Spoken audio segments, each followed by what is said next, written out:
Alam mo ba na ngayong 2025, tatlong zodiac sign ang itinuturing na pinakamapalad pagdating sa pera? Baka isa ka dito. Una, Taurus. Para sa mga Taurus, swerte sa investments at negosyo ang hatid ng 2025. Kung may balak kang magtayo ng business, ngayon na ang tamang panahon. Pangalawa, Virgo. Ang mga Virgo ay makakaranas ng biglaang pera mula sa unexpected source. Pwedeng mana, bonus, o biglaang project na magpapayaman sa'yo. Pangatlo, Capricorn. Ang hard work mo ang gagantimpalaan sa'yo ngayong taon. Promotions, salary increase, at malalaking deal ang dadating sa'yo.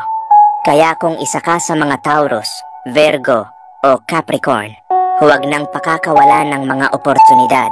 Baka ito na ang taon mo para yumaman, pero tandaan, mga gabay mo lamang ang mga yan, kailangan mo pa rin samahan ng sipag at tiyaga.